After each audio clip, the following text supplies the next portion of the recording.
হাওড়ার কদমতলায় হেলে পড়েছে বাড়ি। হাওড়ার হেলে পড়া বাড়িকে কেন্দ্র করে চাঞ্চল্য সৃষ্টি হয়েছে। প্রশাসনের বিরুদ্ধে উদাসীনতার অভিযোগ, বেআইনি নির্মাণের অভিযোগ করছেন স্থানীয় বাসিন্দারাও। হাওড়ার কদমতলায় হেলে পড়েছে বাড়ি। হাওড়ায় হেলে পড়েছে 4টি বাড়ি। প্রশাসনের বিরুদ্ধে উদাসীনতার অভিযোগ।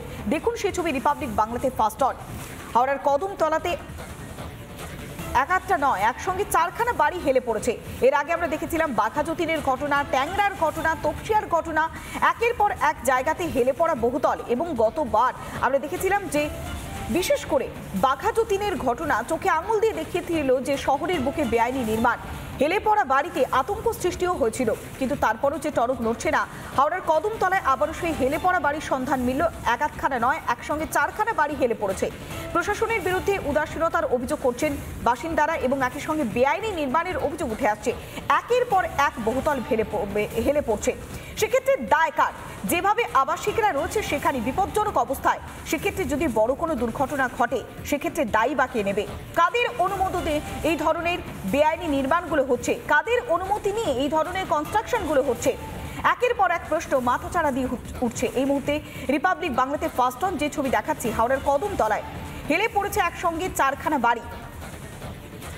এর আগে বাঘাযতীন এবং একই সঙ্গে আমরা দেখেছিলাম তপসিয়া, ট্যাংরা, বিভিন্ন জায়গাতেই হেলে পড়া বহুতলের সন্ধান। পুরসভা সেই সমস্ত বেআইনি বহুতলগুলোকে ভেঙে ফেলার সিদ্ধান্ত নিয়েছে। হাইকোর্টের নির্দেশ, কড়া নির্দেশ। কেন দেরি হচ্ছে সেই বেআইনি বহুতলগুলো ভাঙতে, তা নিয়েও প্রশ্ন উঠেছিল। তবে এবার কদমতলায় হেলে পড়ল 4টি বাড়ি।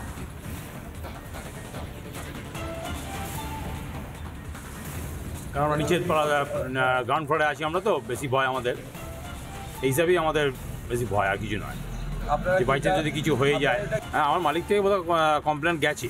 আচ্ছা, মোটামুটি কমপ্লেন গেছে এবং আরও যে ফ্ল্যাটবাসী আরও যে আছে তারাও রিপোর্ট করেছে। কলকাতা হেলছে, এবার হাওড়াও তো এইভাবে হেলে যাচ্ছে, একের পর এক বাড়ি হেলে যাচ্ছে। আবার তো আমাদের ক্ষতি হবে, বাড়িটা পড়লে আমাদের ঘাড়েই পড়বে।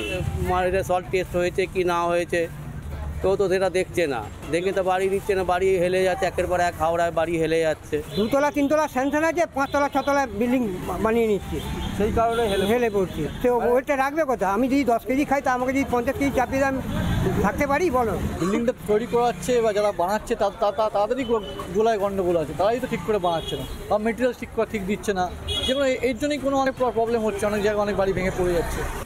হাওড়া কর্পোরেশনের 13 সালে লাস্ট ইলেকশান হয়েছে, 18 সালে ভোট ভেঙে গেছে, তারপর থেকে ইলেকশান নেই। 1 নম্বর। 2 নম্বর হচ্ছে 13 সালের আগে বামপন্থ সরকারের ভোট ছিল, তখন দেখেছেন বাড়ি হেলে গেছে, তখন দেখাতে পারবেন না বাড়ি হেলে গেছে কেন। এখন হেলে যাচ্ছে কেন? যতগুলো তলা তুলবে তত হচ্ছে কাটমানি ছিল কাউন্সিলরদের। এবার ভোট নেই, এখন যে কমিশনার সেও কাটমানিতে যুক্ত, সেই কারণেই যত পাচ্ছে তুলে দিচ্ছে, কোনো প্ল্যান নেই, কিছু নেই, সেই কারণেই বাড়ি হেলে যাচ্ছে। দেখবেন একদিন দেখবেন সব যতগুলো এই 13 সালের পর বিল্ডিং হয়েছে সব বাড়ি হেলে যাবে। হাওড়ায় একের পর এক হেলে পড়ার বাড়ি ছবি দেখাবো আমরা। হাওড়ায় কদমতলা এলাকায় একটি বাড়ি হেলে পড়েছে। ইতিমধ্যেই সেখানে সেই 5তলা বিল্ডিংয়ে সাধারণত বোঝাই যাচ্ছে যে যেভাবে হেলে পড়ছে তাতে বহু মানুষ বসবাস করছে, তারা বিপজ্জনকভাবে রয়েছে। বিভিন্ন জায়গায় তারা কমপ্লেন জানিয়েছে, কোনো রকম কোনো সদুত্তর আজও পর্যন্ত পাওয়া যায়নি। তারা চাইছে যে এই যে হেলে পড়ার বাড়ি যেভাবে ক্ষতিগ্রস্ত হচ্ছে, তাতে করে কি নজর পড়ছে সরকারের বা প্রশাসনের আধিকারিকদের? একাধিকও নজর নেই এই হেলে পড়া বাড়িগুলির ওপরে। কারণ হাওড়া জেলাতে প্রায় ইতিমধ্যেই 4টি বাড়ি হেলে পড়েছে। নানা ধরনের কন্টেন্ট দেখার জন্য লাইক করুন, শেয়ার করুন আমাদের ফেসবুক পেজ, সাবস্ক্রাইব করুন আমাদের ইউটিউব চ্যানেল। পাশাপাশি অন্যান্য ব্রেকিং নিউজের জন্য অবশ্যই চোখ রাখুন রিপাবলিক বাংলায়।